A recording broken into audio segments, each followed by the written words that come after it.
Hey, loves. Hey, thanks for joining us on this lovely day. Great to see you all in here. Y'all could have been anywhere else, but y'all is here. So I appreciate you all. It's a lovely day. I don't know where y'all am, but I know most of y'all is from New York, so I'll just let y'all know I am from Cincinnati, Ohio in here. I don't know if I got any more Ohioans, but I love my East Siders as well. So I am excited to be here. Welcome, Chris. I see Chris, Adam. Um, hey, welcome, Zoom user, Malja. Nice to see you all this great AM. I'm excited. I hope you all are as well. Let's see who else we got. Miss Doreen, great AM. Professor Marilyn. Hey, how are you doing? And is it okay? I don't want to mess this up. A sunrise. I know how to say sunrise, so I'm gonna say sunrise. So, so please correct me on how to say that. I think it's Asiai. Is it Asiai? I don't want to mispronounce that, so I'm gonna say Sweet Sunshine. It's Asia. Asia. Asia. Oh, that's And I love how that's spelled. That's neat. thank you, Queen. Oh, you're welcome. I love unique names. I love unique names. Yes. So all my kids have unique names. So and they're spelled different. Like my daughter's, her name is Honesty, but it's spelled Ahnisty. So everybody's always, how you come up with that? So I think that's very unique. I love it. I love it. And I'm so glad to have y'all here today. Hey, peace to you too. Hey, I love it. I love it. Grand Rising, Chris. I see you. I'm loving it. I'm loving Michigan baby in the house. Okay. Okay. Sure. Asia said Michigan baby. Baby. Okay. Is that how Michigan say it? Michigan baby? Okay. Hey, baby. Is that where they got that from? I don't know. I gotta Hey, tell baby. them.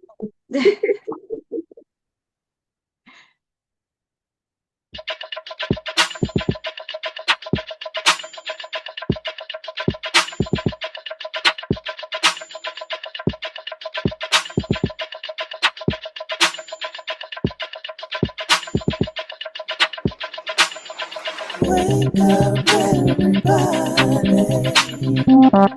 It's time to get up. Wake up, everybody. It's time to get up. Stay woke, stay woke, stay woke. It's time to get up.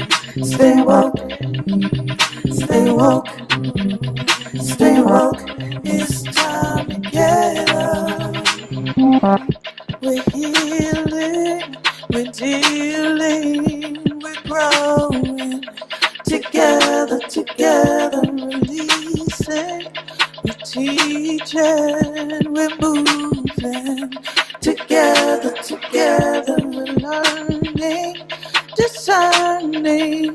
We're striving. Together, we're leading, connecting, transforming. Together.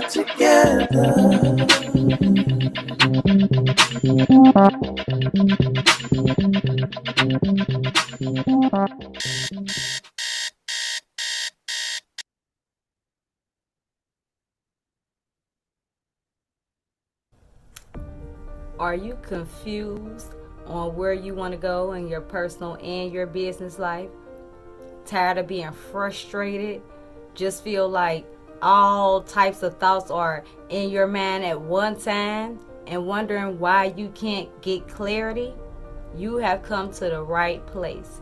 This channel is designed to give you the clarity you need to build your confidence so that you can water your mind and grow to be the best you that you ever even imagined possible. My name is Queen A. I am a clarity coach and author of Clarity and Confidence, if y'all can see that right. So, an author of Clarity and Confidence that is available on Amazon Prime as well if you want to get it from there. My goal is to water mindsets throughout the world, with online being our main target meaning the main platform that we are on to engage with each other on. Depression is real. What a lot of people don't know is that the more that we are online, the more depressed we become, the more aggravated we become, the less confidence we have in ourselves, the more thoughts that we have constantly uploading in our mind, which brings confusion. And when we have confusion, we have no clarity. And if you're tired of being put in that position, you have come to the right place. Be sure to subscribe and get ready to go on a lion ride. Like, y'all know I just made that up. That was corny, but anyway. But no. But go ahead and subscribe and jump on in. And remember, if nobody else loves you, Queen A does. Later.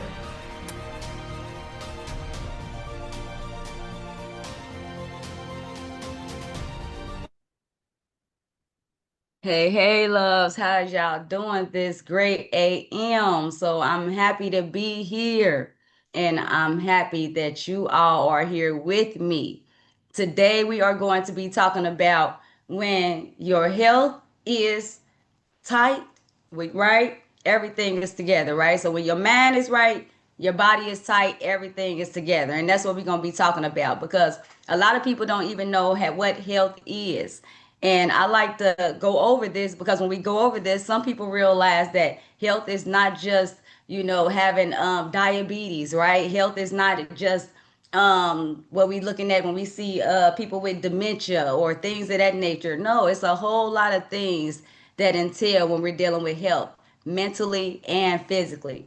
So today we're going to be going over what some of them things entail, and I'm going to ask a few people from the audience who feel like they're ready to jump on, and they're going to read some of the slides, and we're going to go over them. And if you have any questions afterwards, we'll go over that as well. Okay, and Grand Rising, Laura, I see you in the chat, so I can't see everybody right now in the chat, but I did see that. So Grand Rising to you as well. So we'll go ahead and get started. And at the end, I do have a poll question where I ask you all. So, and please feel free to take time and answer that. And that'll be all. You can go ahead and start sharing the slides, please, Miss Sierra. Thank you. So right here, of course, a healthy mind matters. And so I'm just going to ask somebody to read down here exactly what that means. If somebody wants to volunteer and read, raise your hand, or just feel free to jump off and read if you like. Or I'll just feel free to call somebody. That's fine too. I see Asia. I got your name right, I believe. So I see your hand. So I'll go ahead and call Miss Asia. I finally got your name right. Oh, Thank yeah, you. you thank you, Queen A. A healthy mind matters. What exactly does healthy mean? Being healthy means to be free from illness or injury. So, this means that anytime you are feeling ill mentally or physically, your health is off in some way, and your body is just trying to inform you of such. Thank you for that, Miss Asia. Now, before we jump into the next slide, I want to kind of talk about this right here real quick. So, is there anything in this slide that jumps out to you about health? Or is it just kind of something, Asia, that you already imagine health to be all around? Well, I do see that big old heart there. Real red heart, sun, sport, fitness. Okay, now it's sinking in. I'm starting to read the words care, relax. So this is all health to me for sure. Stress management. hmm That's And then right. So, anything else? And anybody else? Thank you for that, Asia, too, for taking your time to read. I truly appreciate that. Thank you. So I just want to go. So would anybody else like to go over or raise their hand about anything that sticks out on this slide before we jump into the next one and before I go over this slide real fast? Okay, so I'll just go over this. So for something for me that stood out that I didn't realize because If you don't know, I had been taking high blood pressure medicine since I was 14. So I got pregnant at a young age, 14, and I had high blood pressure ever since. And one of the things that I never knew, because I always thought I was healthy, but I never knew that, because I always told myself, well, I'm healthy. I'm just taking blood pressure medicine. A lot of us think we're healthy and, we're depressed, but anytime. So being healthy means to be free from illness or injury. So that means even if you have a little cut, right, you're not healthy technically, right? So that means even if you're feeling depressed, you're not healthy technically, right? Because mentally, right, mentally or physically. So health has to do with mindset and physically, what you can, the outer appearance. So inner appearance and outer appearance. So that's what we're going to talk about today. Because a lot of people, when they think about health, they only think about being sick. They don't think about when they're, feeling fear, that they don't look at that as, being an illness or I'm unhealthy, or when they're sad, they don't look at that as I'm unhealthy, but these things are a sign that you're not healthy mentally or physically. Okay. So with that, we can go into the next slide, Miss Sierra, please. Thank you. All right. And if somebody will please be kind to read this slide for me, if you don't mind. Let's see. And I can't see all the hands. If somebody do have their hand raised. I see Laura Clark came off mute. If you want to read for Okay, us. I can read it. Thank you. Thank you, Miss Laura. Rising, everyone. Grand Rising Health, Queen. okay. Health starts in the mind. So, what is the mind? The element that enables a person to be aware of the world around them, allowing them to experience, think, and feel the faculty of the conscious and thought. What is faculty? Mm. Faculty means to inherit mental or physical power. I'm complete. Thank you for that. Thank you. And so one of the things I want to talk about this slide is, if y'all notice, when it say the world, so the mind is what helps us interpret the world around us, right? It helps us feel, that's how we are conscious. Without the mind, we can't have consciousness, right? But that means mental, right? To inherit mental or physical power. So that means everything that encompasses with whether it's physical or mental starts where? In the mind. So this is one thing that I love to talk to people about, because when you're sick, I tell people sickness starts in the mind. And they say, well, how does it start in the mind? Because one of the things we have to understand, even when it comes to, so I love using me, because if I'm using anybody else, let me use myself, right? So even when it came to me, when it came to having high blood pressure, right? Well, it started in the mind. It was a mindset. And even when it came to business, a lot of times, my fear was a mindset that was inherited from around me, like far as money. Well, guess what? I was always, well, money was the root of all evil. That was something that I inherited mentally. It started in my mind. With everybody, it's something I inherited from the environment around me. Money is root is evil. So guess what that caused me to do? Have fear, right? I was scared to inherit a lot of money. I always thought people who had a lot of money was evil. I didn't realize what money can also be a blessing to allow me to do and to help me provide an environment, right? And then one of the also things was I was scared to change my environment because I inherited the thought that, well, my grandma did this, my mom did that, and since they all did it, I had to do it too. And a lot of us has inherited that in our mindset, and it starts here. So it's something that we must change in our mind. So if we was raised and the only thing we have been programmed in our mind is, or the only thing we see in our environment, in our mind, right? Because what you see, it gets programmed in your mind. What you hear, it gets programmed in your mind. All these things subconsciously gets programmed in your mind. And would anybody else like to come off mute or and have anything they would like to say before I expand? Because I know how to this. Let me check the chat, see if anybody had the same thing to say. I see Adam said yoga helps me become more mobile, flexible, productive, and injury free. Yes, Yes, thank you for that because we're gonna be talking about yoga. That is a great thing when it comes to far as mindset. So a lot of people don't understand that health starts in your mind. So even when it comes to a lot of people when it like weight, right? So a lot of people like, oh, a lot of people, let's just face it, we know whether it's weight loss or a lot of people even when it comes to money, we know, okay, well, I need to build my credit score.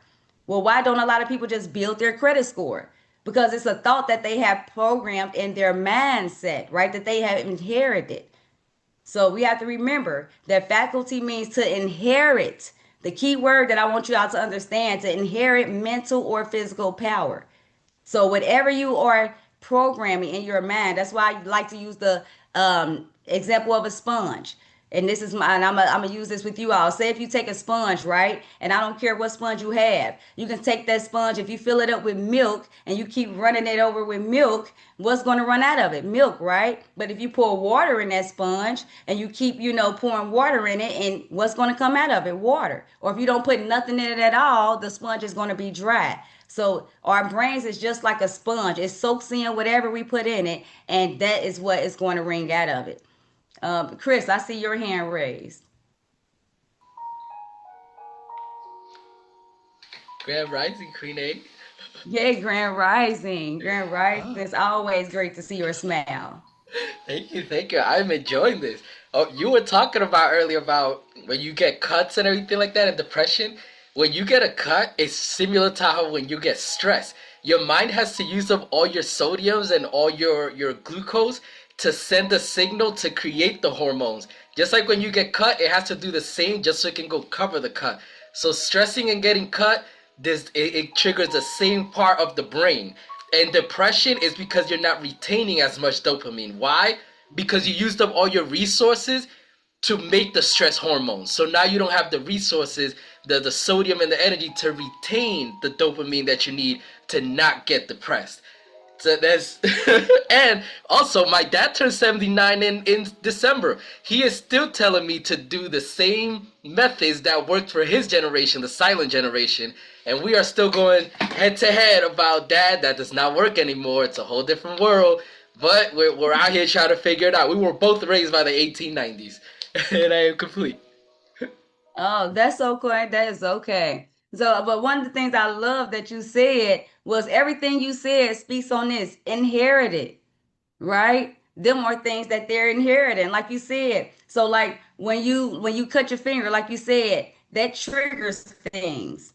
So I love how you was talking about like when you cut your finger and when you do this, it triggers certain responses. And we don't understand that them are things that we are inheriting, whether mentally or physically. We think we just sick, right? We just think, oh, we just sick. No, and I love to say our body is trying to tell us something, no matter what it is. So I love to say like something for me.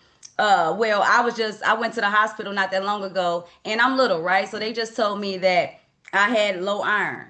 So and I was like low iron. I'm like, okay. So they had gave me some iron pills. Now I haven't taken medicine in 12 years. My daughter's 15, so it's probably been about 12 years. But my doctors knows this, so they like, well, just try them, and then after that we'll see, what we can get you to eat for iron. And so I said, okay, I'll try it. Now, for these 3 days that I tried it, you guys, it might have been closer like to a week. I tried it. So I want to tell y'all when I say about inheriting, like things like, so I tried it. Now mentally, I had already told myself, that the iron pills is not going to work for me. I don't need iron pills, right? I need something from the earth, you right, from the universe. So the iron pills made me sick. The iron pills made me sick, and needless to say, I don't need to lose no more weight or nothing. So, but this is something that since I had already programmed my mind, right, and for 12 years not to take medicine, I had inherited that thought. So they gave me the iron pills, my body rejected it. Right? So versus before, where I was so dependent on the medicine when I was taking high blood pressure medicine, when I would get sick, my body would, when I didn't take the medicine, let me say this, my body would get sick from not taking the medicine. Now, 12 years later, since I have inherited the mindset of I don't need medicine, I need, spinach. I can eat, I bought some Fiber One cereal, okay, well, I need to eat more nuts and things of that nature. Since I haven't inherited that mindset, what happened was When I took the iron pills, I got sick. So I literally like, no, I'm not taking them no more. And I just start buying everything. So that goes back to like what you were saying, like Chris, like our body tells us, like our body triggers things. So my body had already been like, um, have you ever craved something and you wonder why you craving it? So I've already been craving spinach. I've already been craving these things that I've already been eating and I slacked on. And I was wondering why I was craving them. And now I understand why. So I just want y'all to understand. So certain things you're keeping high blood pressure because you have inherited a certain mindset that I need these blood pressure pills, and we have to understand everything starts in the mind, so we keep certain things. That's why you look at people, what's the guy name? He don't even have no limbs, right? But his mindset was so strong that he's in a chair. Y'all probably know who I'm talking about. He's in a chair and he can talk and he uses his mouth or something like that. What's his name? Steven, or I forgot his name. Um Stephen Hawking. Yeah. Stephen Hawkins, thank you. But he uses his like mouth and things, but he can't move his body literally. It's been had a certain disease since he was like in his 20s, but he inherited a certain mindset even then to allow him to do things that even other people in his position can't do. So I'm gonna move on to the next slide, and then we'll go. Unless anybody else got any questions about this right here, what we presented right here. Anybody else got any other questions or anything they want to say? Okay, we can go on to the next slide, Miss Sierra. Thank you. And if anybody would like to read this slide right here, let's see. We have any volunteers? I can read it. Oh, thanks, Chris. I appreciate it. Mental health. What does it mean to be mental? Relating to the mind or disorders of the mind. Now, since we already are aware of what health means, would it be safe to say that mental health means to be free from any illness or injury of the mind? And then Mm, complete. thank you. And does anybody want to answer that question right there at the end that I asked? Would it be safe to say that? So the question was, it says, now since we already are aware of what health means, would it be safe to say that mental health means to be free from any illness or injury of the mind?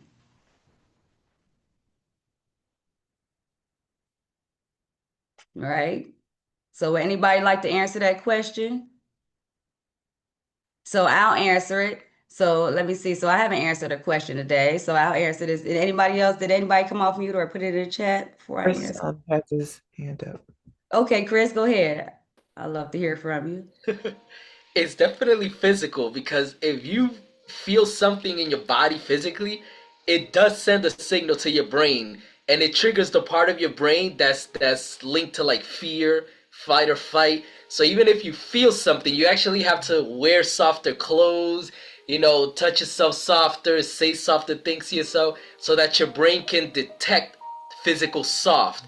And then it transforms it into, okay, I gotta calm down now. So it definitely begins with physical trauma is a big contributor to mental trauma. So what you do physically, it does go back. Your mind just needs to register what's going on outside so I know if I have to panic or not. So definitely, and I'm complete. I like that. So let me ask you the question again. So would that be safe to say that mental health means to be free from any illness or injury of the mind?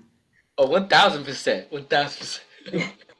Okay, because a lot of people don't understand that. So mental health is to be free from any illness of the mind, love. So when we're doubting ourselves, when we have self-doubt, that is an illness in the mind.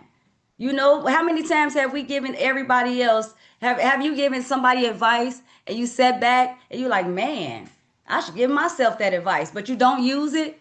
Why not?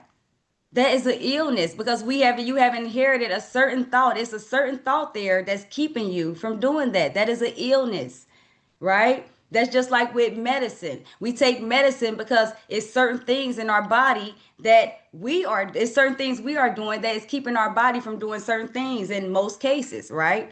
Now, I don't like to say all of nothing because I think it's an exception to every rule. Some people are born a certain way, right? And it has nothing to do with them. Maybe it was something to do with, the person who their mother or their father or down the line. So there's certain exceptions, but for the most part, right? If somebody is suffering from, financial issues or suffering from, well, my environment, I don't like my environment. And so in your mind, you're telling yourself these things. Guess what? That is an illness. Anytime that you have anything going on in your mind that's not positive, I want us to understand that that is a illness. And I love to speak on this because a lot of people don't think of them downplaying themselves as an illness. It is a illness, guys. It's not healthy.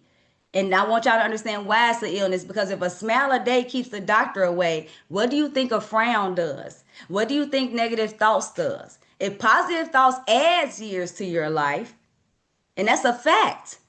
And I'm sure Chris, he's the guy. He could, I'm sure, pretty sure, right? He can attest to this. That is a fact.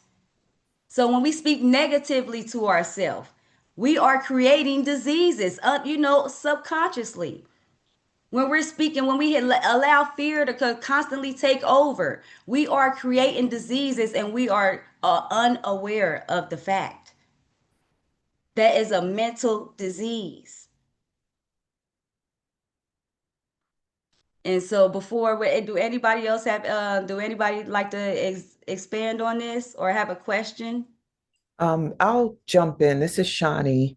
Good Yes, ma'am. morning, everyone. Words are my thing, and I know they are for you too, Queen A. And I'm not sure why I'm having a reaction to illness. So I was like, okay, let me be with the reaction to this word illness, because words have energy and it's what we've been taught. So I'm going by what you said about mindset and what we've inherited. So I've inherited this thing about illness and the language of it. But because of my love of words, I'll 9 times out of 10, I will go to a thesaurus or go look at other words that are associated with the main word we're talking about. And as I went through the list, and I resisted some of these others: sickness, disease, ailment. I was like, ailment, okay. Then it went to disorder. And then I started to think about the word disorder. That means something is out of order. So I was like able to relate to that. I'm like, yeah, if I'm thinking low vibrational thoughts that contribute to what's going on in my mind and body, then that is a disorder. Something's out of order in reference to that, because I'm not here to be sick. I'm here to live and thrive. And then the word complaint, and then malady, affliction, and then the next word was attack. So what I got present to, just going through the words and trying to find a word that I could relate to other than illness, right? Me resisting this word affliction. I was just thinking about this the other day, how my thoughts about how I am as a mom or what certain things I struggle with. I'm like, and then how it can sometimes paralyze me or keep me in a looping thought. I'm like, that's an affliction. And it's an attack on my psyche, and my soul is disrupted, and my thoughts are disrupted if I'm just looping in that pattern. And so I was able to get connected to the concept of illness in this conversation, because these pieces around mindset, when they're low vibrational, can create an affliction like reaction and feels like an attack. It shifts how my heart is beating sometimes, or my stomach, my appetite. So definitely there's a pathway to illness and dis-ease when I let my mind go there, and I'm complete. Thank you for sharing that. You said something powerful, and I'm glad you did it. I'm glad you are a word queen like me. I am so glad that you went through and actually looked it up, because some people don't do that, right? They don't know what it is. Some people are like, why am I having an uncomfortable feeling? But they don't go look it up. Well, let me see what this word actually is. And you did that. And what you found was other uncomfortable words. And like you said, because we have been programmed to not speak on these things, like disease. We always looked at disease as something cringe. No, like you said, disease is just dis-ease. Your body think about it. When you sit in a spot for too long, right? If we sit in Zoom let's sit in here for a couple of hours and see how you'll feel just standing up, right? It's going to be uneasy. It's going to be an uneasy feeling. right? So it's the same way when we have been taught something for so long, right? If you've been taught that or you're uncomfortable with a word for so long, like a lot of us are uncomfortable with the word money, right? Or finances. A lot of us don't even like talking about the word money. So when people come in here and they're talking about money or, finances and credit, some people cringe like, oh, because they're uncomfortable around that. They have built that mental of that. And like how Shawnee was talking about even being a mom. A lot of us, we have certain feelings about being a mom that we don't understand that's putting us at dis-ease. So the way we feel correlates all the way with how our output is. A lot of us, we can't do things physically because we haven't controlled our mental yet. And when I say control our mental, sometimes this can be as simple as affirmations, talking to yourself. Give yourself the same advice that you would give somebody else. I love saying that. Because if somebody came to you today, and that's any of us, and they told you, like, girl, I'm just feeling down, I'm depressed, I can't do this, and they just told you how much they can't do something, are you really going to sit there and just let them tell you how much they just can't do? And how much they just, don't believe in themselves? No.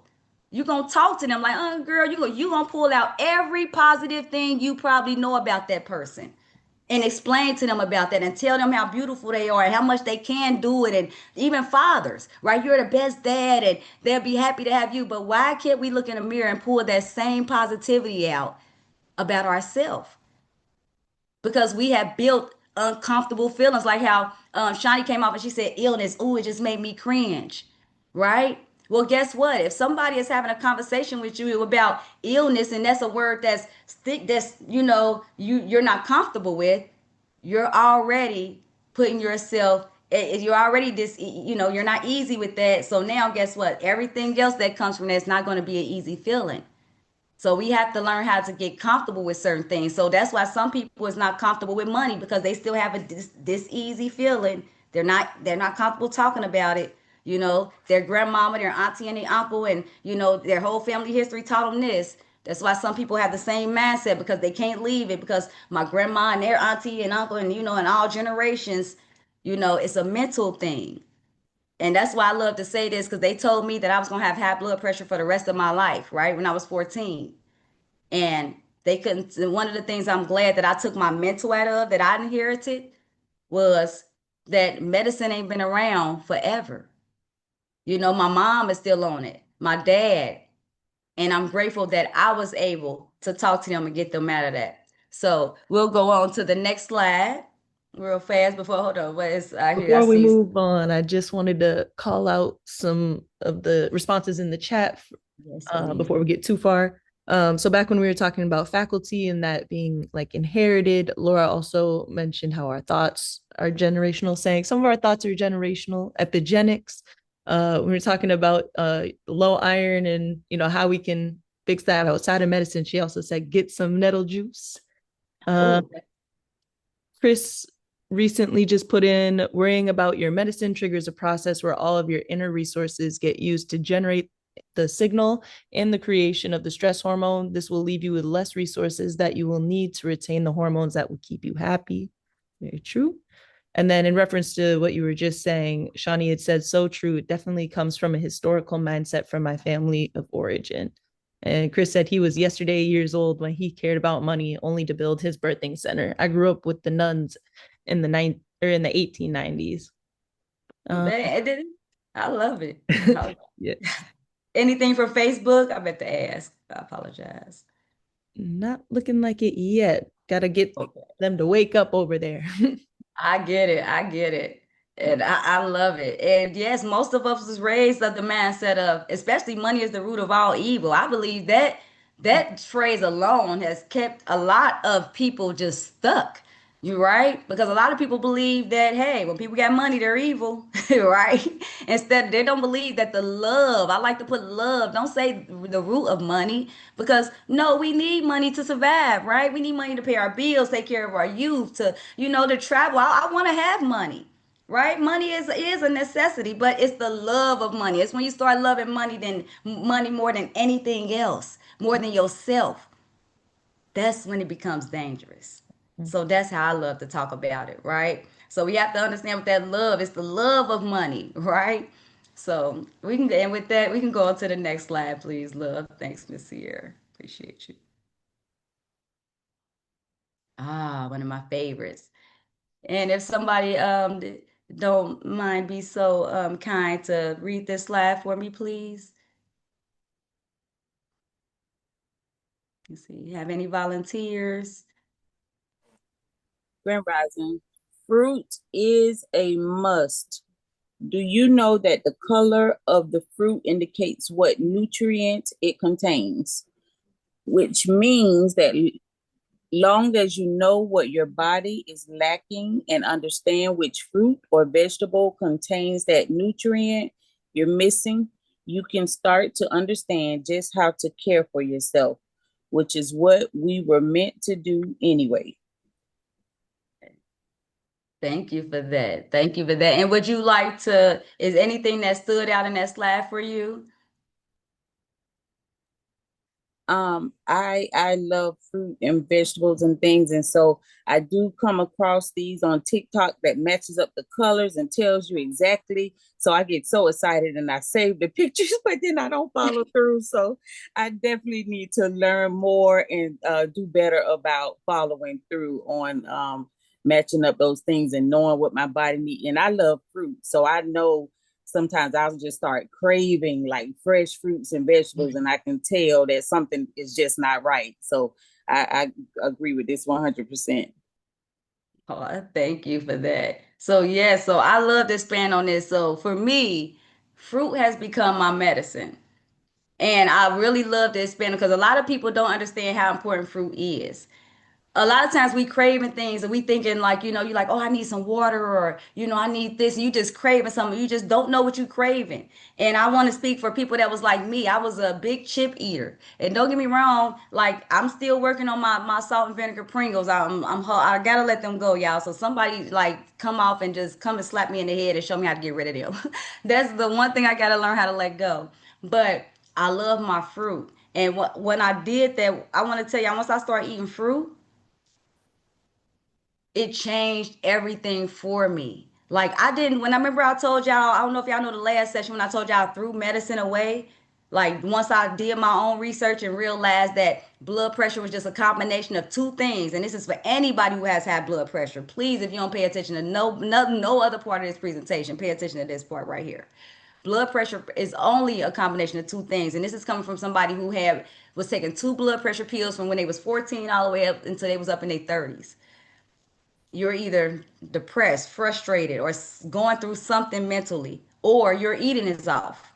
There's no other way around it. I did my research on blood pressure because I was taking two blood pressure medicines, lisinopril and verapamil, two of them for that whole time. And every time I would just miss one or get run out of one, I would get sick. And my kids would have to keep seeing me going back and forth to the hospital. And I never understood why. And I did my own research. And when I found that out, I got rid of my stressful relationship because I was in a stressful relationship that I was in for 10 years. And then I changed my eating habit. I said, well, if that's it, I just stopped frying everything. I no longer fry everything. My kids will tell you, I bake. I'm a baker. I don't fry. I don't add salt to everything. And the most important thing that I could have ever did was added this right here, fruit. I got a fruit thing right here. So I'm in my kitchen. I have a fruit thing. I got grapes. My son just came down here. I was like, boy, get some grapes because he heard me in the thing. But I love fruit. I have fruit all over, and I have it sitting out because I don't know if y'all know, but when we was little, our grandparents and all them, they used to have fruit sitting out, and it was like out of sight, out of mind. And if people don't see it out, they won't grab it. So that's one of the things I did. And once I did let's go back to the story. Once I changed my research, and I just started eating fruit, it changed my life. Now my kids come to me and ask me, like, Mom, what do I need to eat? Like I'm sick. And I tell people all the time, I share a thing, the color. So box breathing is great. I love that, Chris. That's very great. And I love to tell people from the neck up, I always focus on darker fruits, right? So if you're sick from the neck up, focus on blueberries, blackberries, Purple grapes, the black seeded grapes. But things the darker from the neck up is always going to be the dark fruit. Blueberries, blackberries, stuff like that. That's what's, that's very healthy for you. And don't get me wrong, all fruit is, it's other fruit as well. But we have to learn, and I learned that. So I started studying these things. And once I started doing that and eating, okay, well, I knew if my blood pressure was this, what fruit do I need for this? Right? So y'all have to understand different fruit is good for different things. That's why if you're a diabetic, they don't suggest you to juice watermelon, right? Or certain things like that because certain fruits have too much sugar in it. So we still have to be mindful. Like I'm not going to tell you if you're a diabetic to just go on a fruit gorge. No, you still have to find out what fruit will align with what you have going on and then eat that. But most importantly, you have to believe. So before this, that's why I talked about the mind frame first. Because you know how many people I have shared with this about, even my mom. I shared this with my mom who's still taking so many medicines. And she was like, oh, I can't do that, baby. And this is what my mom tell me. Now listen to what the story I'm going to tell y'all because a lot of y'all probably can relate to this. This is what my mom told me. I can't do that, baby, because, that's your age. I'm too old for that. This is what my mom told me. I'm too old for that, baby. I can't do that. That ain't going to work for me, right? And then when my mom went to the doctor, so for those y'all know, I'm taking care of my mom now. My mom went to the doctor not that long ago, about last year, and my mom almost had her leg cut off and everything. But when they really got to talking to my mom, come and find out, the bottom line is she was taking too many medicines. And the doctor, you know what they did? They cut a lot of her medicine out. And they told her, you taking too many medicine. And they went her, like, start winging her on a fruit diet more. And so my mama looked at me and she said, I should have been listening to my second doctor. She called me her second doctor now. Because now my mama is winging off her blood pressure medicine just by belief. Because now she believes she can do it. But it's so funny because I want y'all to understand this too. It took for her to hear a doctor to tell her to eat fruit, for her to believe that she can do it. And I really want to share this story right here because a lot of us don't believe we can do it until a professional tells us that we can do it. A doctor came along and now all of a sudden I believe I can. Or I seen this powerful person, and this motivational Eric Thomas came and he told me and now I believe I can. Or Tony Robbins, they came and told me and now I believe I can. Right? And that's why a lot of us don't have belief because we're looking for somebody to come and give us that spark so we can believe we can. But we have to learn how to inherit the thought for ourselves. And one of the first ways of us that we can do this is fruit. Fruit will rejuvenate you. Y'all, you don't even understand. Fruit rejuvenates you. It's going to give you the nutrients that you need. When you start eating fruit, all that fog is going to declutter you. When you start eating fruit, you will feel nourished. My son, if he was down here, he can tell you he's 21, about to be 22. When he get thirsty, he tell you he don't think his body need water. He think his body need fruit. So, we have to understand these things, but you have to believe it. And a lot of us is in disease. A lot of us is in sickness. A lot of us is feeling depressed because a lot of us don't have a balance. And I don't, well, I'm going to use the word diet, but I don't like to use it. In case sweetness, I'm going to go to your hand too because I see your hand up. I don't like to use the hand diet because when we hear the word diet, even though the term for diet, the definition is correct, right? It's just the way you eat. But the way we have inherited the word diet, right, in the US as, oh, I'm going to do this for 10 days and then I'm going to stop. We don't actually look at it as the way we eat, right? A diet means you change your eating habits, period. It's not supposed to refer to, look it up. Look up what a diet means. It don't mean that you do something for 7 days and you stop. So that's why I don't like using the word diet, right? And so, K Sweetness, I want to go to you because I seen your hand been up, sweetie. Peace and blessings, beloved. How are you? I'm doing great. How are you this great AM? I love hearing your You, voice. you sound great and energized. So, my contribution to the conversation before I move on with this wonderful day, Teachable Tuesday. So I just got finished drinking my okra water. Chris and I been drinking some okra water, and that's been feeling good. And then also, I have a son too that intakes his water through watermelon when watermelon is in season. That's another important thing to eat things when they're in season. So I wanted to share that I don't know how many years ago I was diagnosed borderline diabetic, right? So for some reason, somebody crossed my path who knew about a liver cleanse. And so I did a liver cleanse, and that changed my numbers where they couldn't label me as borderline diabetic or diabetic. They could not offer me or write a prescription for any kind of medication that had anything to do with diabetes. So I have what is the I don't know, a bad reaction to diabetes because my grandmother, who loved me dearly, suffered from diabetes. And it wasn't until the doctor started to cut her toes off before she would, change her eating habits. And so I watched her, but I watched her change her eating habits. However, it had gone all the way to the space where she had to take insulin, and one thing led to another. And that's another thing, excuse me, we tend to ignore is that one thing leads to another. So she had diabetes, she took insulin for a while, had to go to get the blood transfusion, right? I mean, her blood cleanse. Um, and then her body got bone cancer.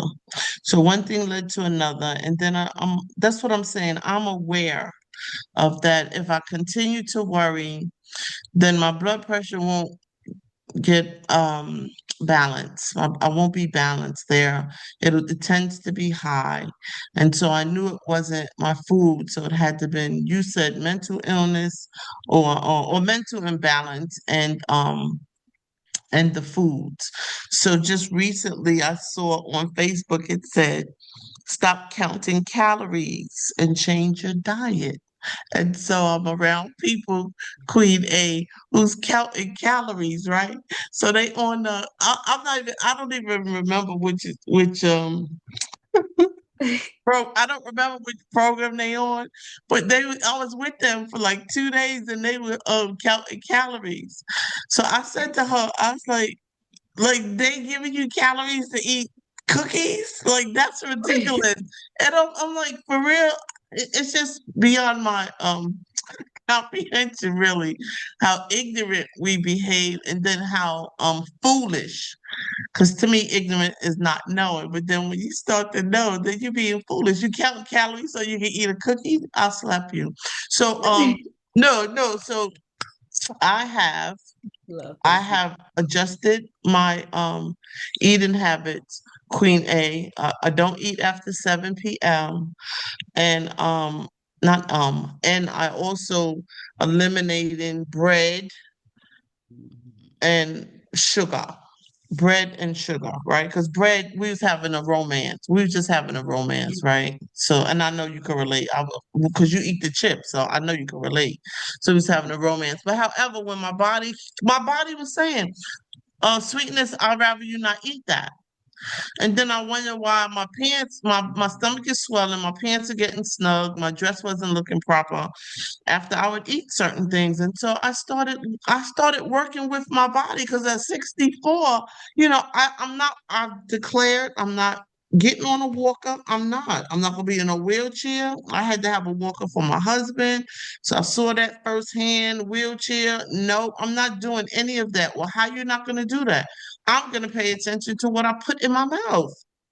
And I'm going to use my food for my medicine. So that's why I take the time to make the okra water, make my carrot and ginger juice. I hope this is an encouragement for somebody else. And like your mother said, she too old for something. That's a lie. That is a lie. I ain't even gonna say it's a lie from the pit. It's just period a lie.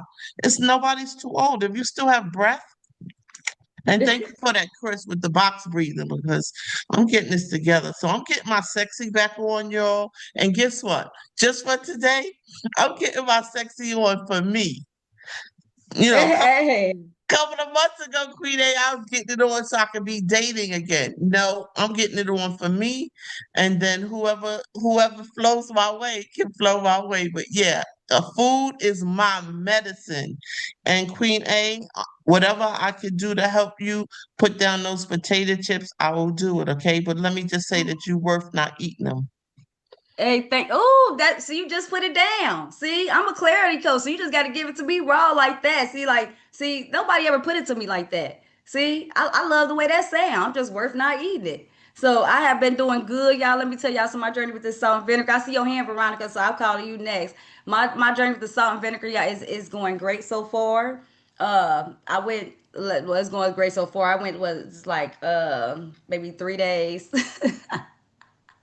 No, but for real, no, it's going good. I ain't been eating them like that. I'm just playing. So I've been getting replacers. So I started getting peanuts. So I love peanuts. So I'm doing peanuts now. I'm trying out peanuts and things of that nature. So and K Sweetness, I love how you said that about the somebody I'll smack you. I just love hearing K Sweetness. She's awesome. And so Veronica, I see your hand up, so I'll go ahead and call you love.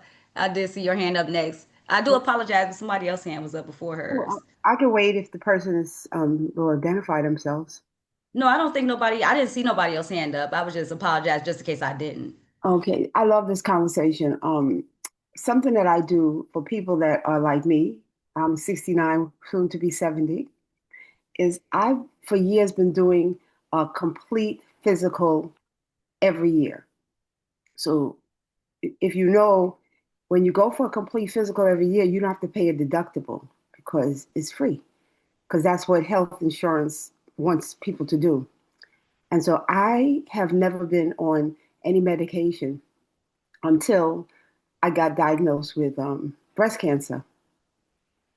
And I thank God because I got diagnosed as a triple negative, and which Mm-hmm. meant that if you're a triple negative, you have a high incidence of the cancer progressing very quickly. But at the same time, there's no drug that they put you on because none of the three main drugs for cancer work for triple negatives. So I saw that as my blessing, not as my curse. Because most of the people that have had breast cancer are on a 10-year regimen, a 15-year regimen, a lifelong regimen of drugs to prevent the cancer from coming back. So I agree with you as far as not taking drugs and medicine. But what I do is that physical that I take, the doctor that I go to, she gives me a complete battery of blood tests, urine tests, fecal tests. And then when I go back after 2 weeks, she gives me a complete list of the results of everything. And what I have been able to do over these years is look at my results carefully and see what I need to eat or take to bring those levels to where I think they should be, not where medicine thinks they should be, but helps me. What the results do is they help me to know what to eat. And so I'm not on any, I've never had high blood pressure, never had diabetes, never had any of those things. My father didn't have them either. My father, as most people that are on Wu know, he ascended before he made 101. And he did not like to take medicine. They kept telling him he had high blood pressure and he had diabetes. And he said, I don't know, I don't have that stuff. And so it was how his lifestyle was. So I'm going to tell you one more thing before I hang up. I was having pain in my knees, right? Last month. And I went to my doctor and I said, Dr. Chow, she's Chinese. I said, Dr. Chow, I got pain in this knee. I need you to send me to get an MRI. I didn't let her. She didn't tell me to go get an MRI. I told her I want MRI.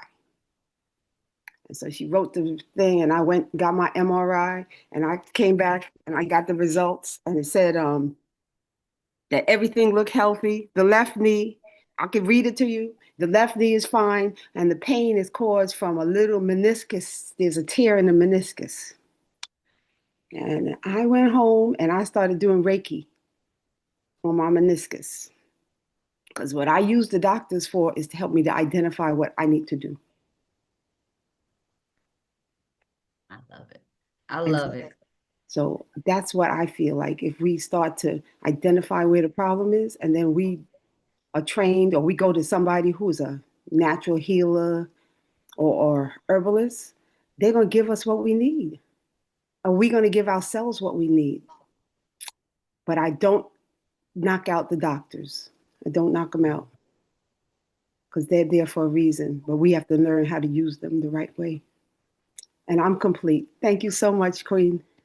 Oh, thank you for saying what you said. You said something so powerful. When you said you utilize the doctors, basically diagnose me and I treat myself, right? Like, you know Absolutely. what I mean? Yeah. Like, diagnose me. But it's so powerful that you said that, because if my youth was here, they'll tell you this is what I've been doing for 12 years. And I tell people, because I go to the doctor every year.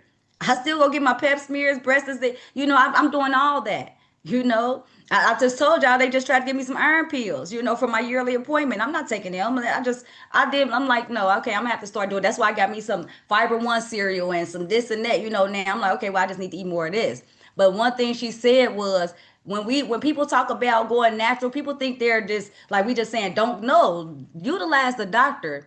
Still go to your doctor visits. It's just when it comes to medicine, and I'm not a doctor. Let me say this first. I'm not a doctor. I'm not a therapist. I'm not a pharmacist. I don't portray to be any of them things. But what I will say is, when it comes to medicine, get other opinions. Look into natural things first. We tend to look into natural things when the medicine don't work, instead of doing it the opposite way. Why not, when they diagnose you, go to the natural resort first? Check that out first. Believe in that first. But that's where the inherited mindset come in there. And Shawnee, I seen your hand up. I seen you sneak your hand up and take it down. I don't know if you want to say something to Love, but I seen Shawnee hand up, and I loves when she shares. So just I actually didn't realize I put my hand up, but there are no uh, accidents. And I'm also conscious of the time because we're almost at 8.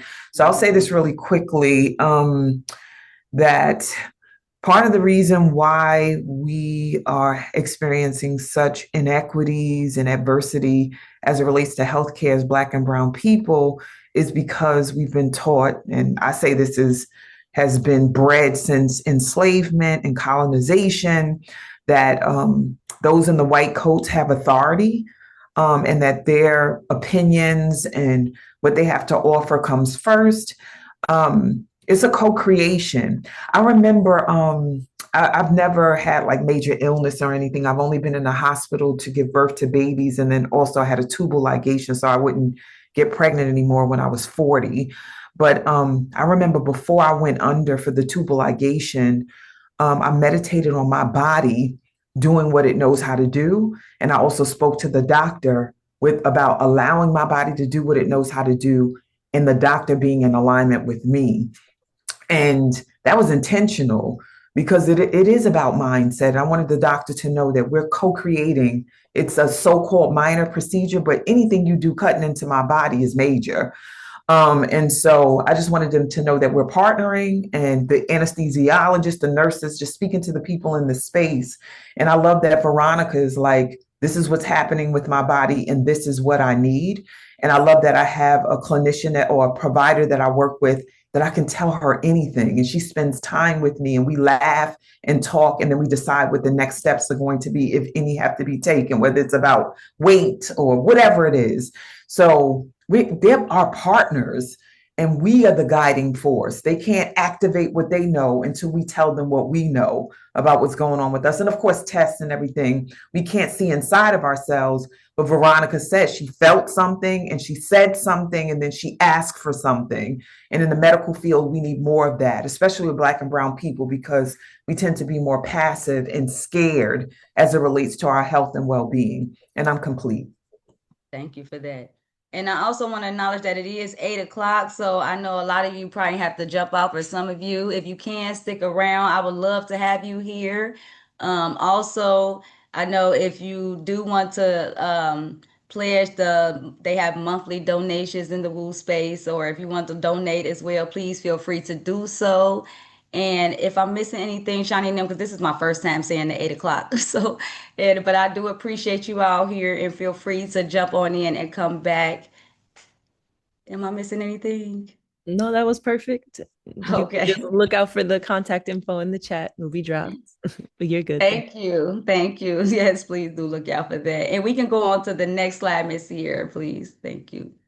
And so now we talked about the mental, right? And when it comes to the mental, like when it was talking about the colors of the fruit, I suggest everybody get comfortable with knowing what the fruit is for, because all fruit is great for different things, right? So, and certain fruits interact differently with other fruits, right? So if you taking one fruit, you might not want to eat the other one at the same time, right? Because one is acidic, one might be. So you just got to make sure that you're understanding your fruit as well as the colors before we get into physical health.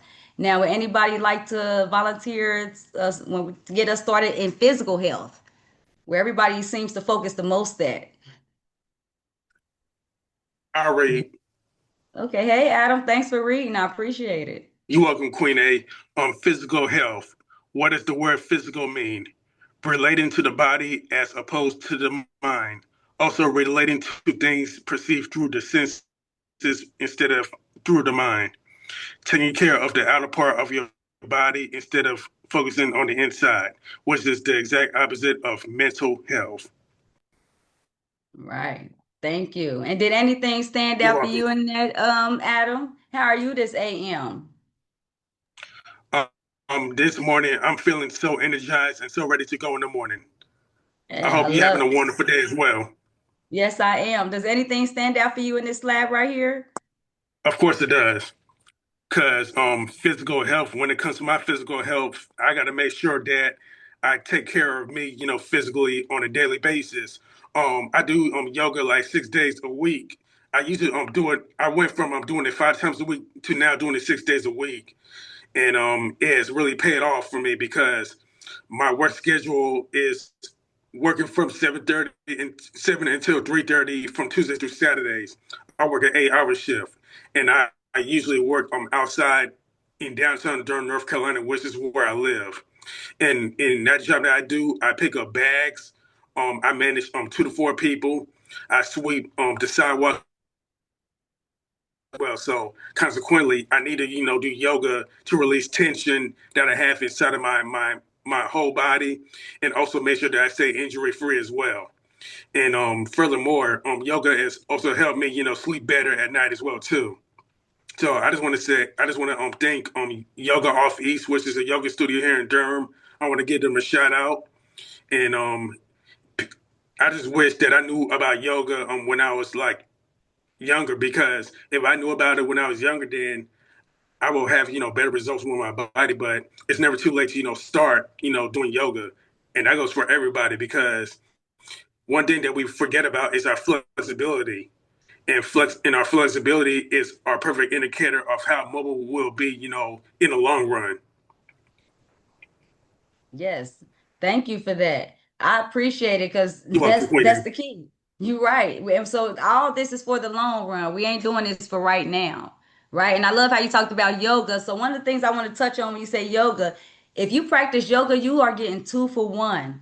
You are getting the mental along with the physical, right? Because anybody who practices yoga know you have to tune into your mindset. You have to think about your thoughts versus physical exercise. And you exercise, right? You just pump, 1, 2, 3. But when you're actually doing yoga, most of the time you're meditating when you're doing these poses, right? Like, they have you sit down, or the way you stretch. You have to think about the way you do certain movements, and you have to breathe a certain way when you're doing yoga. So with yoga, you kind of get 2 for 1 in that. So I love that you do yoga, because I do yoga almost every AM. So I love that you do yoga as well. And I know a lot of people in here do yoga, because I remember you all talking about taking yoga classes. So I know that's something that's very important. So one of the things I want to touch about physical health is, it said, what does the word physical mean, right? Relating to the body as opposed to the mind.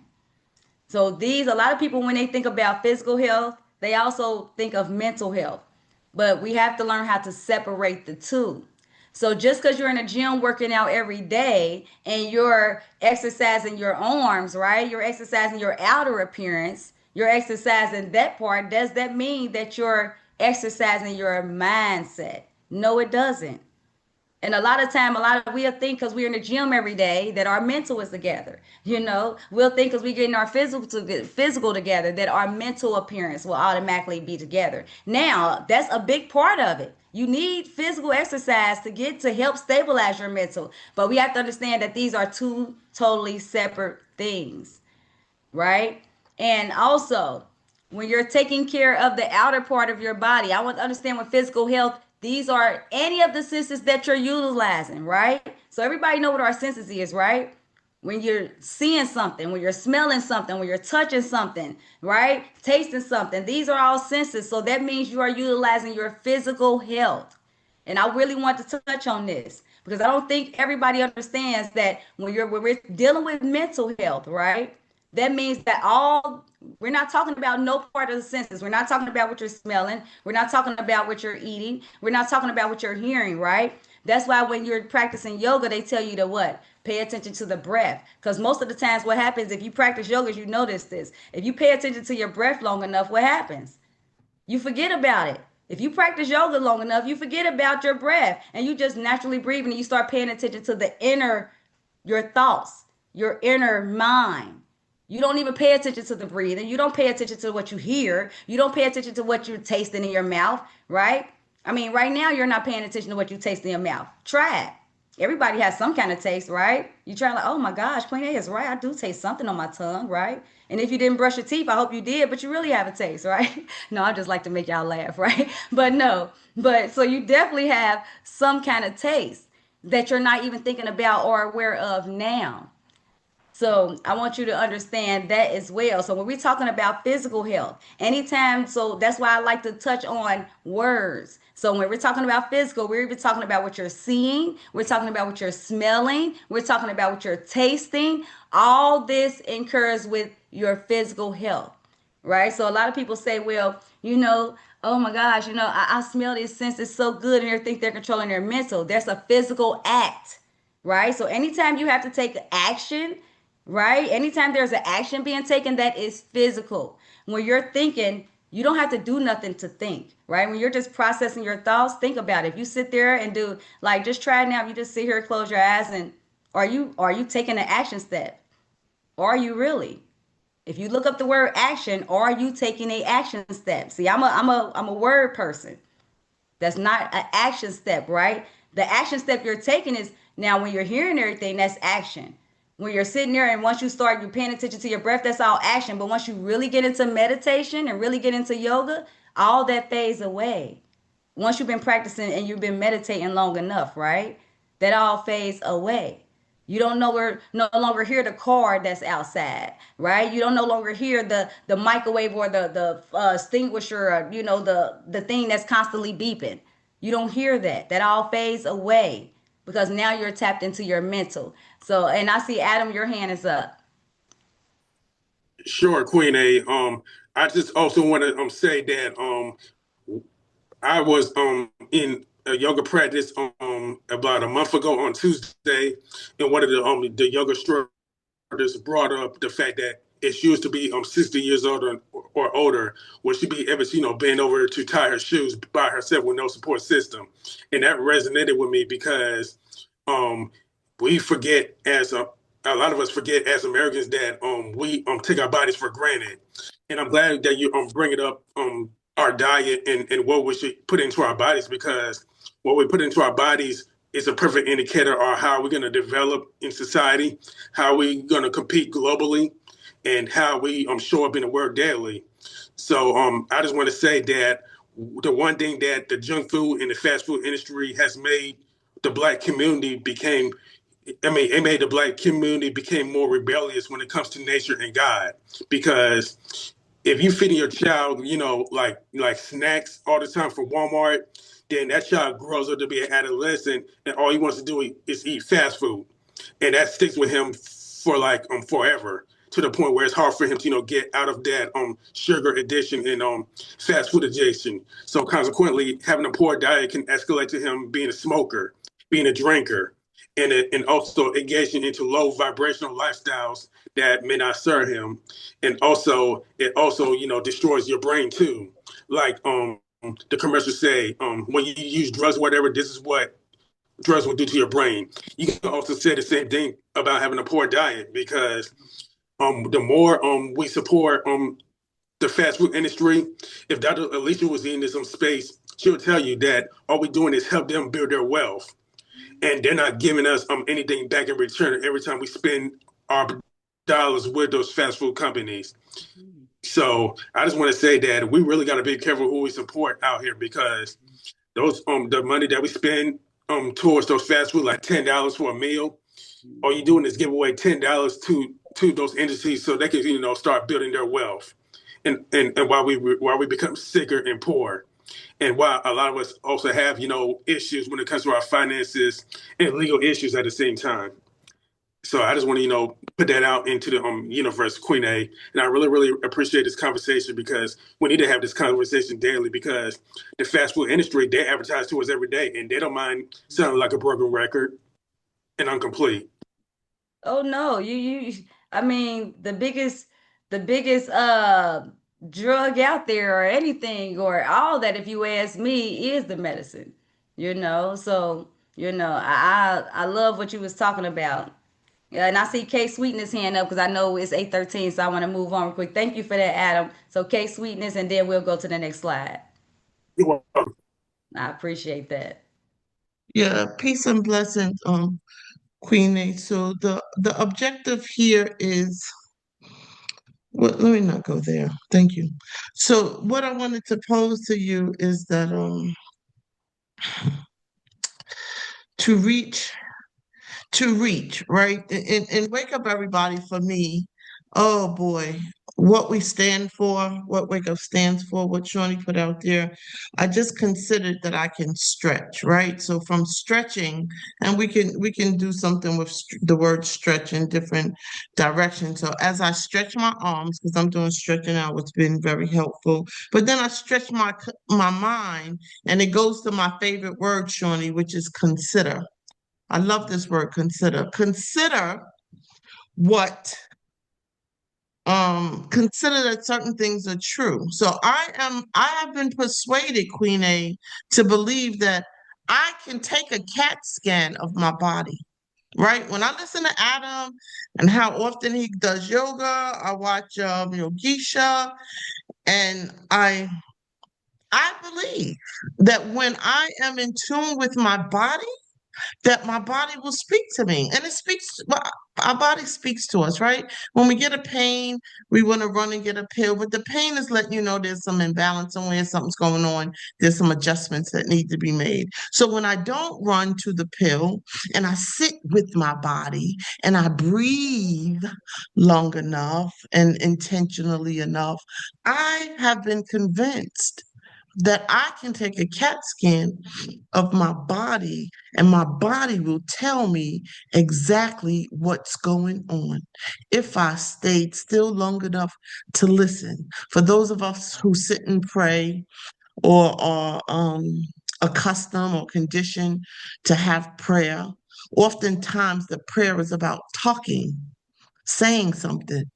However, I've come to understand the most important part of that dialogue with God is the listening.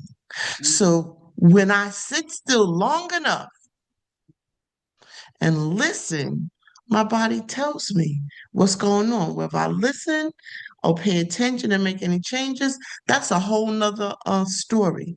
That'll be a whole nother session. However, for today, I'm saying consider that we have the power to check in with our body, and our body has been designed well enough to answer us. And with that, I'm complete. Thank you for that. I love that word consider, because if we use that word more, we would do more, right? Even if we just considered the possibility that it could happen, just consider it that it's possible. So thank you for that, Kay Sweetness. I appreciate that. And we can go on to the next slide, Miss here, because I want to be mindful of everybody's time. Okay. Speaking of time. So anybody would like to come off air and read this? I see anybody, any volunteers? I'll volunteer. Oh, thank you. I appreciate you, love. And who is that? I can't see. I just want to make sure I address. Veronica. Okay. Hey, Miss Veronica. I appreciate you. What exactly is time? The indefinite continued progress of existence and events in the past, present, and future regarded as a whole. And what does the indefinite mean? Lasting for an unknown or unstated length. Queen A speaks. I'm complete. Thank you for that, Queen. Is there anything in there that stands out to you or anything that you have questions on or would like to add? For me, it stands out that nothing lasts forever. Thank you. You're welcome. You're welcome. So I love this right here because a lot of people think that they don't have time, right? But just from what we know that it's unknown and unstated length, right? So if time is an unknown and unstated length, that means yes, you have time. You have to create time. So that's one thing I love that you have to create the time to eat a piece of fruit, right? A lot of people say, "Well, I don't have time to get a piece of fruit. I don't have time to go here. You know, my corner store." We love to say what we don't have time to do.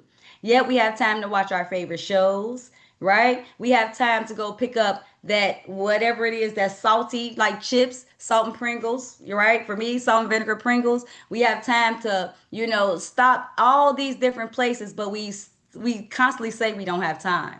Yet, if I went around this room and asked everybody what they spent their day on, I can guarantee for those that's productive, they're going to give me an outline. Well, at 9 o'clock I had to do this, and at 10 I did this and this and that. But for those that constantly say they don't have time, they're going to tell me, well, it's gonna be a whole lot of well, I went here and then what you do? Well, I had to go to my appointment. Then after that, what you do? And then I went here. Okay, well, what did you do on your drive? Cause see, I'm gonna get specific. What did you do on your drive to your appointment, right? Because some people say, well, I don't have time to listen to a motivational video. I don't have time to eat a piece of fruit, right? Or I don't have time because we're talking about health here. I don't have time to exercise. So I like to get into time because it's an unknown or unstated length. So that means it's no such thing as time. It's unknown.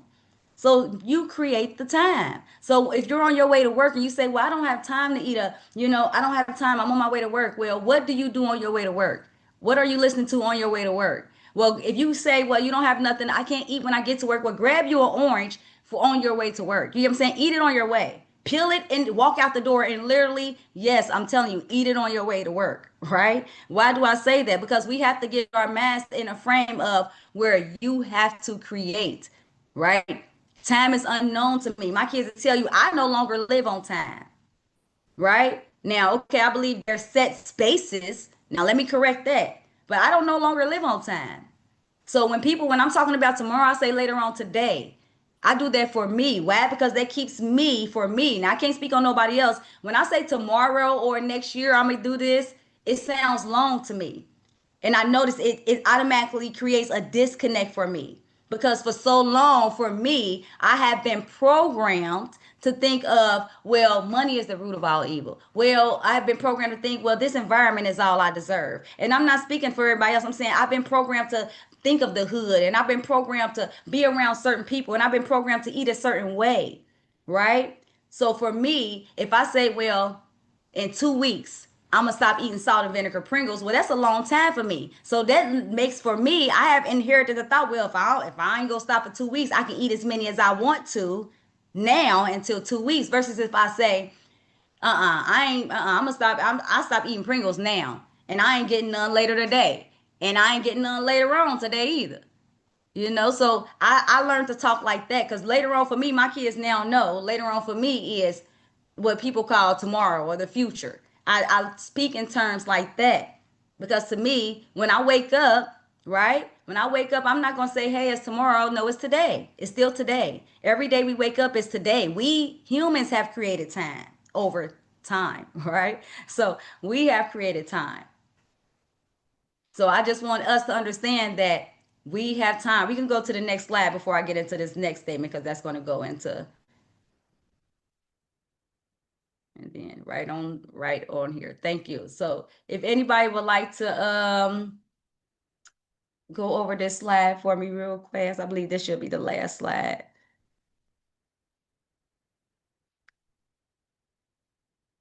Okay. Let's I can see. read it. Oh, thank you, Oh no, Chris. Cassandra, Cassandra, you got it, Cassandra. Oh, thank Okay, thank you, Chris. Create the space. Now I know what you're thinking, but I don't have the space, Queen A. Well, by now you should know what my next question is. Exactly what is space? Space is a continuous area of expanse which is free, available, or unoccupied, which in return would then mean that you could use the little space next to here to utilize for a workout. Trust me, they have a workout to fit wherever you are. So no excuses. Thank you for that. Thank you for that. So yes, a lot of people say they don't have the space to work out. And if I showed y'all the space that I work out in my room, I created the space, right? I literally every 8 a.m. My youth will tell you, I have a board that I write a whiteboard. I take it out my room, right? And I have another board under there. I take it out and I put it in the hallway and I lay the yoga mat out. And I do that every 8 a.m. because I have to create the space, right? Because my room is so packed, like, with my dresses and everything and my shoe stands. And so I had to create the space. So I said, well, no, I'm just gonna have to take this out every 8 a.m. because that's the inherited mindset, but that came over time of, what we was talking about first. In the beginning, I had to create that in my mind. I had to inherit that space in my mindset. I had to start eating different to allow me to even think these ways. So a lot of times we think we don't have the space to do nothing. I like to challenge people. What are you doing with the little space you have? I don't care if you can sit down. So one of the things I used to tell my mom is she's like, oh, I can't do yoga because I can't bend over because my back. And so I used to tell her, well, they got yoga for sitting down. My mama face lit up like this. She's like, oh my gosh, this girl got an answer for everything. Right? I'm like, they got a yoga for sitting down.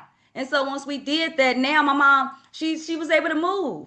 And so now she's about to get her leg cut off. That was then. So now she's about to get her leg. She was about to get her leg cut off. They didn't. And now I'm over there every day with her because she's like, well, I'm in a wheelchair and she's in my sister's house and there's not a lot of room to go around. And so guess what I tell her? Well, mom, we're gonna do what we can do. So I get her up in a wheelchair. My sister's space is like how you see on the picture. My sister stays in like a little box. So I literally have my mom getting up on a wheelchair and just standing in the space that she can get up in. Let's do what you can with the space that you have. And once we get there and that leg start going down, then guess what? We can go out. I can wheel you outside and we can start walking back and forth outside.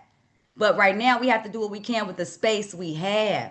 So a lot of you you're not taking action on your health because you think you don't have the space to work out. A lot of y'all think that, well, you know what? I don't have the environment, right? I can't make it to the gym. Some of y'all, I can't make it to the gym. Well, bring the gym to you.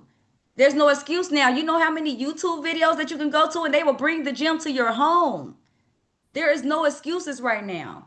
And one of the things I had to do for me was, and this is for anybody who stays in the hood like I did, I don't stay in the hood right now, but the hood store, if there's no fruit in them stores. I don't know if y'all know, but the stores around us, there's not a lot of fruit. You grow up on chips. You grow up on snacks. You grow up on little Debbie's, right? So one of the things you have to do in that environment is, okay, well, let me look. Now there's no excuse. When I was little, we didn't even have phones where you can Google and see what fruit stores is near me, what health stores is near me, what farm markets are near me. Now you can literally Google. And the great thing about now is agriculture is so much popping. You probably got a farmer's market or somebody that's trying to sell fruit somewhere around you. So you can't say, well, this store, well, they don't have no fruit at this store. Well, find the store. That's what I mean by create the space.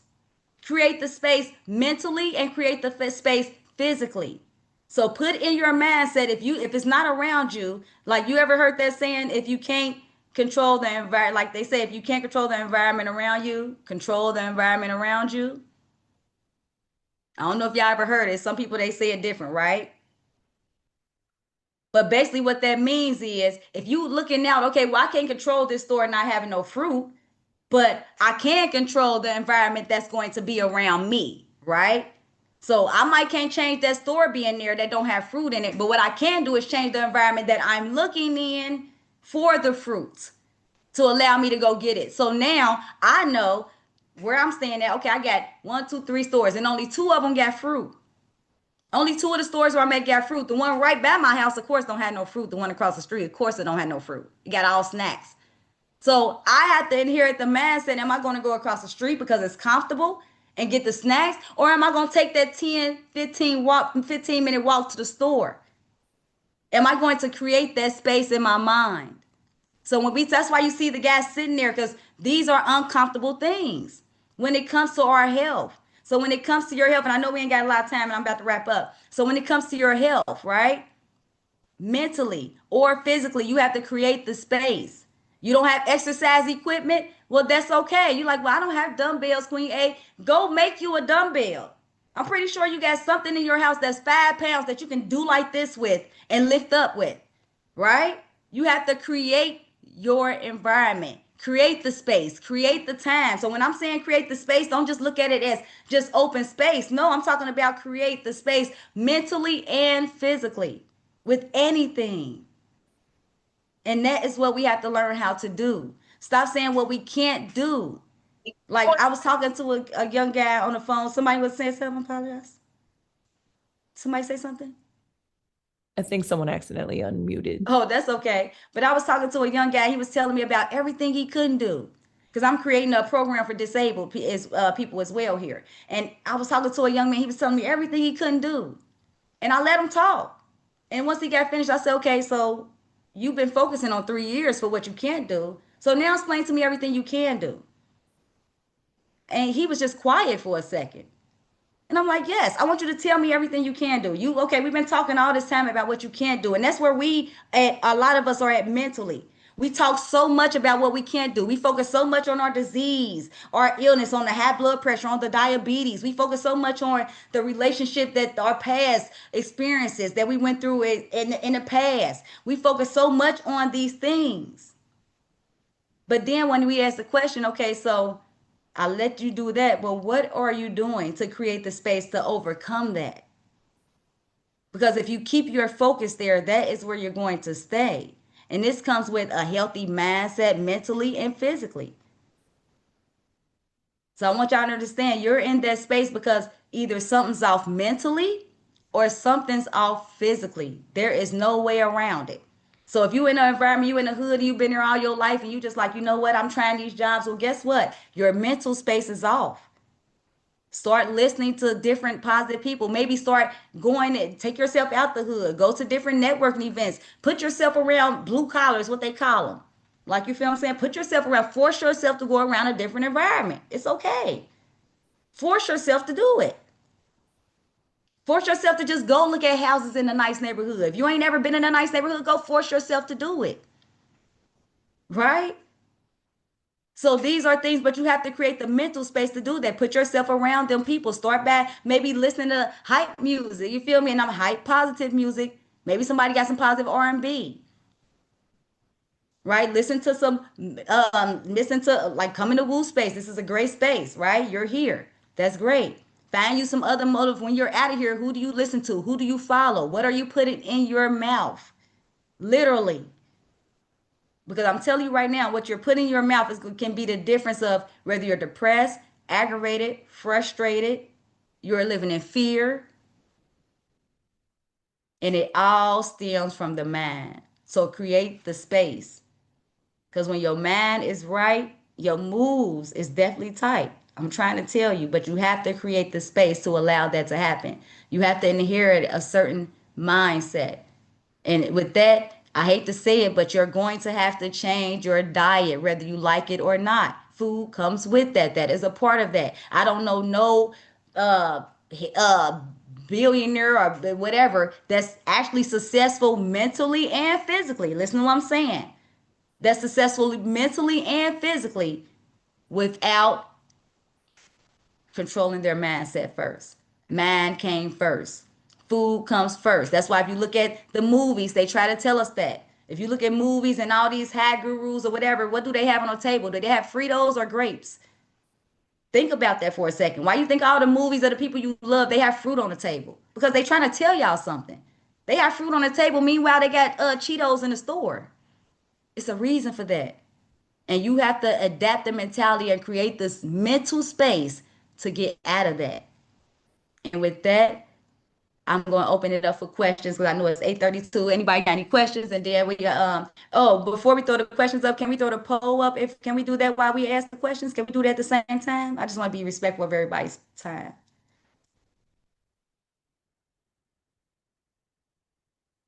Thank you.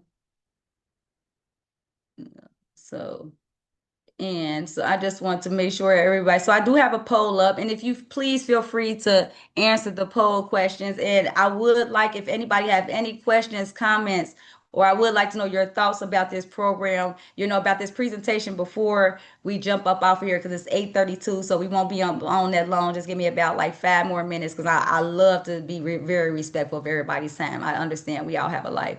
Yes, Chris, I see you.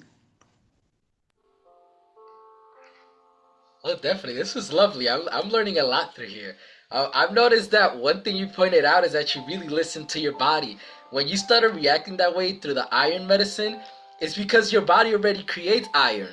You need iron for it to hold the oxygen that's going to go through your cells and for it to also hold the hemoglobin that holds the oxygen. So if you don't have iron, it's just going to be splitting up everywhere. Once you were generating enough, you were taking extra, and it's very hard for the body to get rid of iron. That's why you were sick. It was your body trying to tell you, hey man, have you ever tried to pass actual iron through your body? Is this the same? It's very difficult. And Cassandra earlier mentioned lisinopril.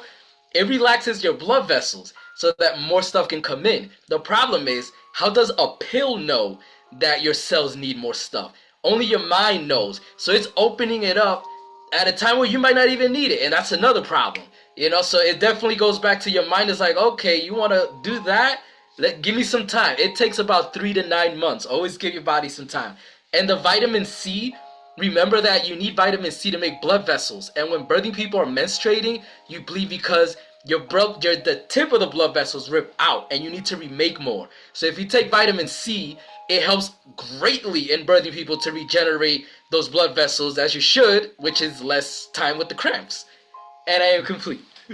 Oh no, thank you. I'm glad you said lisinopril. That was one of the medicines that I had to stop taking. So I was taking lisinopril for rapid meal, and lisinopril. Every time I didn't take that, I would get sick, and I just threw them away. I threw them away. I was like, I did my research on them, and I just threw them away. But that's because once I did my research, but even before that, I had inherited the belief, and this belief is so important. That's why I say it starts in the mind. I inherited the belief that medicine wasn't around forever. So there had to be a way to cure it before medicine was ever around. So that a belief is very important. And if anybody else got any questions, do we have anything in the chat? I see Denise is off mute. Did you want to say something, Denise, or was that next? No, sorry. All good. In the chat, Cassandra had said iron causes constipation. I'm supposed to take a combination of iron and vitamin C. Cassandra also said to visit model homes and open houses when you were talking about going to different neighborhoods. Those are always fun. We had a lot of folks chiming in on different resources. I guess if you're over 65, you can go to any gym for free with the Silver Sneakers program. It's good to know. Flea markets on the weekends are great for fresh produce, for plants and plant parents, according to Cassandra. Yes, and a lot of libraries are doing it now too. So I don't know where about y'all, but I know here in Ohio, in Cincinnati specifically, a lot of libraries are they're doing farms. So like they're growing fruit and stuff. And if you volunteer at the farms, as long as you volunteer when the fruit and vegetables when they're harvest, you get to take it for free. Chris So said, I don't know if that might be an option for you all. sorry, Chris had said, when's your next session? It's coming soon. Oh yes, so Yeah. actually, so that is what's in there. So before we go over that, is the poll up that we get the Yes, it looks like of the 14 people that responded, they all said yes, that they had a better understanding. thank you. I appreciate that because I was can I oh there it go. Y'all can see it. Thank you. I appreciate that. I appreciate my 14 who responded. Them are the y'all are the royal VIPs. Like not all y'all are. I'm just playing. So I like to just joke. No, but I do have a webinar that is coming up, and that is so we're going to talk about. So I do have a offer that I want to go over. It is a free webinar, and so I used to do them every other Thursday. So, but that gets confusing because I noticed I would do every second, and it was like every other Thursday. But some months have y'all know 5 Thursdays, and so it just made it weird for everybody. They didn't really understand it. So what I did now was it's 2 days, right? So it's a free webinar, and you come in. If you register on Sunday, it's totally free. Please register on Sunday, or you can volunteer. I mean, you can donate if you feel like it, right? So you can donate or get in for free, the one you would like. Now Mondays, if you join on Monday, because it is Sunday and Monday. Sunday is an hour, Monday is an hour and a half. Okay. Now, if you do join in Monday, you do donate. It could be 50 cents, it could be $1. It don't matter. The reason for that is because we like clarity. So when you come in Sunday, that lets me know you're clear on what you want and the information that you're collecting. When you come in Monday, we have already been going Sunday. So when people pay, they pay attention. Shawnee knows this. She runs a program, right? When people pay, they pay attention. So I don't care if people donate 50 cents, they're going to be more in tune because we're going to be doing worksheets. So they're not just going to jump in Monday and say, well, I don't know what's going on and then jump right off, right? I don't know what's going on. I wasn't here Sunday. No, if you donate and you come in on Monday, you're going to be more attuned to pay attention, to get clear, to get understanding. I don't care if you donated $1, right? Especially if you like me, if I donate just $1, I want to stick around and see something. Let me see what I'm donating to, because I don't like just donating. Okay, so that is the reason for that. But feel free to join Sundays. Okay, and Perfect. Want to talk us through how we can reach out to you? yes, ma'am. Thank you. So this is our contact information. So my contact information is phone number is 513-903-9780. I'm gonna change that because I got a business number and I didn't realize I gave that number. I'm so used to giving that number.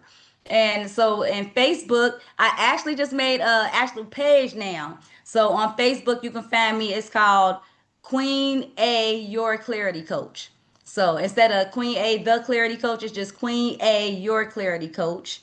And that's right though. So I do have that page too, Ariel St. Clair on Facebook. But I would love for you all to follow me on the Queen A, Your Clarity Coach page. I just created that, so Woo didn't know nothing about that. That's not their fault. I just created that like 2 days ago. And on Instagram, you can find me at Queen A Speaks. Now, I will tell you, I am a Facebooker, so I'm not really on Instagram. And Chris probably knows this because he's on Instagram. I'm like he'll probably can attest. Like I'm not really Instagram savvy, so I'm more on Facebook and TikTok and YouTube. Okay, so you can find me on YouTube as well at Queen A Speaks. I don't see the YouTube up here, but I'm also on YouTube at Queen A Speaks. Type that in on YouTube. I would love to have you all subscribe and come and get some clarity for the mind there. Also, you can email me, queenaspeaks@gmail.com, or you can visit my website, which is queenaspeaks.com or queenaspeaks.info. So either one is fine. If you just want to know everything about me and what all I got going on, just put the info on the end. That'll take you to my page with all the, my books, my journals, my webinars, YouTube. It'll take you and you can click on anything from there. Great, thank you. I will steal control from you now. I'll give it back. So as Queen A was saying, it pays to, you pay attention when you pay, but we also in this space like to see giving as receiving, and all of the admin, our facilitators, those are volunteers. So if you're able, we do provide the option for love offerings and donations. This goes to running the automated text, hosting the Zoom space, just so that we can keep this space open and keep it thriving. So if you are able, you can Zelle at SOW Leadership Development. And for Cash App, or at gmail.com, sorry. For Cash App, it's the $ Spirit of a Woman. And if you're coming from today's session, just so we know, you can put code hashtag 1393QA, so we know that you were inspired by Queen A to donate. And the links for these are all going to be dropped in the chat. If you want to give on a more frequent basis, on a monthly basis, we also have the automated. So you just click the link, set it up, and every month it will take that amount and pour into this space. You can do $25 a month, $50 a month, $75 a month, or $100. I believe if you want to give a different option, you can email us to help figure that out. So if you have the ability and are willing, we always appreciate it. Thank you. If you were here today, why not come tomorrow and every other day? So for tomorrow, we've got our beloved Cheryl Glenn talking about flowers now. It's always good when she's not behind the screen, but in front and talking to everybody. So make sure you join. And on Juneteenth, we've got Sister Z sharing happy Juneteenth / happy birthday to me. So everybody better be there. Wish her a happy birthday too. She does a lot for us. So if we are able to show up for her and show out, especially on Juneteenth, we'll all be in the space together. So make sure to sign up and join. Click that link in the morning or join us on Facebook if you're able. We want to welcome any new members. I don't know if I saw any new names. I know there was a Zoom user. Maybe that's a secret new member. So thank you for coming. We want to keep growing this space, expanding. So if you've got people in your circle who are already awake, invite them, join, tell them to come. Maybe they can learn more about the fruit when they're in the space. So everybody can, get nourished from the space. So thank you to those that are new and to those that you will invite. And here's our schedule. Sunday, Tuesday, and Thursday are our longer 90-minute sessions. Allegedly, they run from 7 to 8:30, but it's hard getting us out of this space because we have such good time in this space. So typically, we run a little bit over. Monday and Wednesday are, again, allegedly our shorter sessions are 7 o'clock to 7:30. These are Eastern times. So join us while you're getting ready in the morning on Monday, Wednesday, especially. Just a quick little session that you can start your day off right with. We stream live on Zoom as well as to our Facebook channel, which will be on the next slide. And so if you want to be alerted for when we go live, you can text Woo Nation to 74121. And again, if you want to get those emails about who's coming up in the week, you can register at the link dropped in the chat, the Wake Up Movement. We also have our Facebook group. The Woo Community is our private one. The Woo Nation link will be the public one. Private one is kind of where we post like a little, here's who's coming up, get excited for it. So make sure you are joined into both of those. We also have an Instagram, Wake Up Everybody Virtual. We got the YouTube, which I am slowly but surely populating. Today's session will be on there later today. So make sure you check it out and share it. And then we also have an email. So if you have any questions, if you want to join the admin team, any questions about facilitating, feel free to shoot us an email at info.wakeupseries@gmail.com. And now I will take this down and I invite everybody to come off mute and show Queen A the love that she rightfully deserves after such a wonderful session.